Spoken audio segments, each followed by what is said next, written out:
Halo semuanya, selamat datang kembali di channel Ajeng Septin. Baik, video kali ini aku mau bahas tentang strategi untuk teman-teman lolos di SNBP tahun 2025.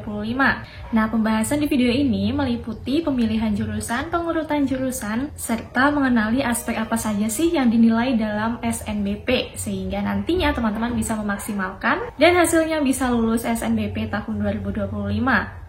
Oke, untuk pembahasannya langsung saja simak penjelasannya berikut ini. Yang pertama terkait dengan pemilihan jurusan. Pastikan jurusan yang teman-teman pilih di SNBP itu adalah jurusan yang memang diinginkan dan teman-teman memiliki potensi di dalamnya. Karena apa? Karena kuliah itu bukan hanya menenteng tote bag pulang seperti itu. Banyak sekali tugas di dalamnya yang memerlukan effort dan dibutuhkan rasa cinta untuk mengerjakannya. Karena kalau tidak dilandasi dengan cinta terhadap apa yang dikerjakan, teman-teman bakal jenuh, bahkan bisa merasa salah jurusan dan lain sebagainya. Sehingga tahun depannya itu mau ikut lagi, ikut SNBT.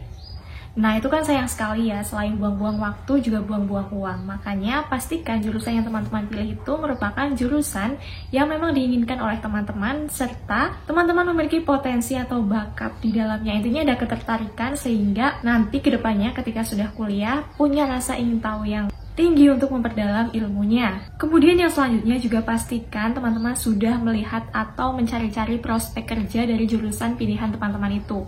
Karena nantinya setelah lulus kuliah, kita kan berharap akan bekerja. Maka dari itu, mulai dari sekarang cari-cari juga apa aja sih prospek kerja atau nanti setelah lulus itu kerjanya ngapain aja dari jurusan tersebut. Usahakan pilih jurusan juga yang banyak diterima atau dibutuhkan oleh banyak tempat atau banyak instansi. Karena kedepannya persaingan kerja itu cukup ketat ya. Kalau misalkan jurusan teman-teman itu punya peluang untuk diterima di banyak tempat, itu juga akan mempermudah teman-teman untuk mendapatkan pekerjaan setelah lulus. Kemudian yang selanjutnya yaitu perhatikan aturan terkait dengan ketentuan SNBP, yaitu teman-teman diminta atau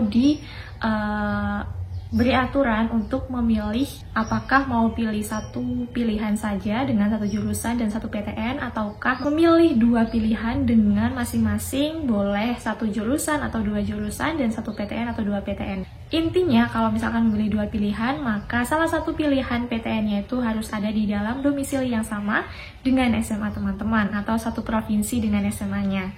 Itu juga diperhatikan karena kalau misalkan mengabaikan hal itu bisa menyebabkan teman-teman gagal atau gugur ya di seleksi administrasinya karena tidak sesuai dengan ketentuan.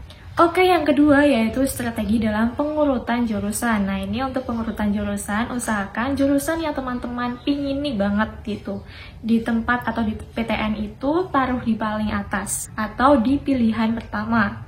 Selain itu, pilihan pertama juga perhatikan terkait dengan kualitas atau akreditasi jurusan dan PTN. Apabila teman-teman memilih dua pilihan, maka usahakan yang di tempat pertama ini akreditasinya itu lebih tinggi. Tapi kalau misalkan akreditasinya sama, silahkan pilih yang paling diinginkan. Kalau misalkan akreditasinya beda, ada yang A, ada yang B, berarti silahkan tempatkan yang A di pilihan pertama. Kemudian yang B bisa di pilihan keduanya. Karena apa? Karena nanti untuk seleksinya itu dimulai dari pilihan pertama. Logikanya seperti ini. Di pilihan pertama, misalkan akreditasinya itu udah B. PTN atau jurusan yang kualitasnya bagus itu juga mengundang keinginan banyak peserta untuk daftar di dalamnya. Yang mana semakin banyak peserta, nilai yang dimiliki peserta itu juga makin beragam, bahkan tinggi-tinggi. Tetapi misalnya nih, teman-teman itu menempatkan jurusan dan PTN yang akreditasinya A itu di bawah atau di pilihan kedua. Yang di pilihan pertama itu yang B. Apabila di pilihan pertama ini udah nggak keterima, mana kualitasnya itu bahkan lebih rendah dari yang pilihan keduanya, karena pilihan keduanya ini tadi A, nah yang di B aja udah nggak keterima. Yang mana kalau kualitasnya lebih rendah, itu biasanya peminatnya juga lebih sedikit dan nilainya mungkin lebih tidak seberagam atau setinggi-tinggi yang di A tadi. Di sini aja udah nggak lolos, apalagi mau ke yang lebih baik. Itu kan susah. Kalau misalkan di yang lebih rendah, misalkan ini A, yang kedua B, itu masih memiliki peluang karena keketatannya tidak setinggi yang di pilihan 1 atau yang akreditasinya A itu.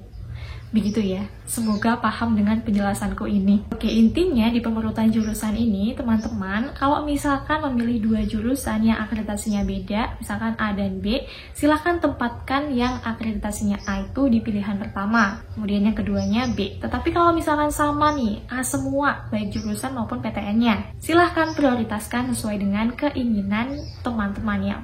Paling dipengin itu yang mana gitu, silahkan ditempatkan di pilihan satu. Nah, untuk jurusan ini boleh beda PTN atau PTN-nya sama. Intinya kalau di SNBP itu yang penting kalau milih dua, salah satu dari PTN yang dipilih satu provinsi dengan SMA teman-teman. Tapi kalau misalkan memilih dua jurusan yang sama di satu PTN dan PTN itu berada di satu provinsi dengan SMA, ya nggak masalah, dua-duanya ada di dalam satu domisili yang sama dengan SMA. Next yang selanjutnya adalah kenali aspek yang dinilai dalam SNBP. Sebagaimana yang sudah disampaikan di konferensi pers SNBP, peluncuran SNBP ya, bahwasanya di SNBP ini tidak hanya dinilai dari segi raport saja. Namanya saja seleksi nasional berbasis prestasi. Jadi prestasi yang teman-teman dapatkan selama di SMA itu akan dipertimbangkan. Prestasinya itu wujudnya apa aja sih? Prestasi akademik berupa nilai raport maupun non-akademik dari lomba-lomba yang dibuktikan dengan adanya sertifikat atau piagam. Jadi buat teman-teman yang memiliki piagam atau sertifikat, minimal kejuaraan tingkat kabupaten silahkan dilampirkan. Meskipun itu tidak sesuai dengan pemilihan jurusan teman-teman. Tapi silahkan kalau punya dilampirkan karena bisa menambah poin atau pertimbangan bagi panitia meluluskan teman-teman. Karena ini siswa yang berprestasi di bidang akademik maupun non-akademik. Next yang selanjutnya ini juga harusnya tadi disampaikan yang pertama, bahwasanya untuk seleksi administrasi juga dinilai dalam SNBP.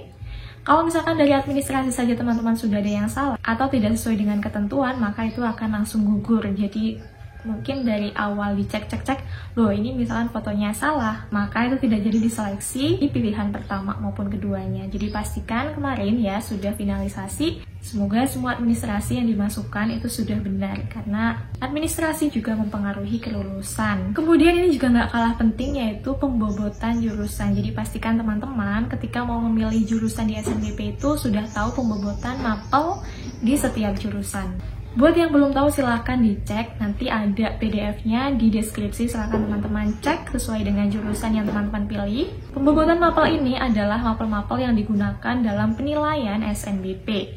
Jadi pastikan ketika memilih jurusan, perhatikan mapel pendukung yang dimiliki teman-teman. Usahakan nilai tersebut adalah nilai yang tinggi atau bahkan stagnan naik terus. Next yang terakhir yaitu silahkan perhatikan jadwalnya, jangan sampai lupa untuk melakukan finalisasi sesuai dengan jadwal. Nah ini aku informasikan bahwasanya dari tahun ke tahun itu mendekati masa penutupan itu biasanya akan error. Maka dari itu sekiranya sudah yakin dan benar semua data isiannya, silahkan difinalisasi. Jangan sampai menunggu mau penutupan baru finalisasi, karena itu biasanya akan error. Webnya itu nggak bisa dibuka. Jadi kalau misalkan tidak ada perpanjangan, ya belum simpan permanen atau finalisasi. Itu tidak akan terekam sebagai peserta yang mendaftar SNBP. Kan sayang banget ya. Oke, itulah strategi untuk bisa lolos di SNBP tahun 2025. Jangan sampai teman-teman melupakan ataupun mengabaikan hal-hal penting yang sudah aku sampaikan tadi. Semoga video ini bermanfaat dan sampai jumpa di videoku yang selanjutnya.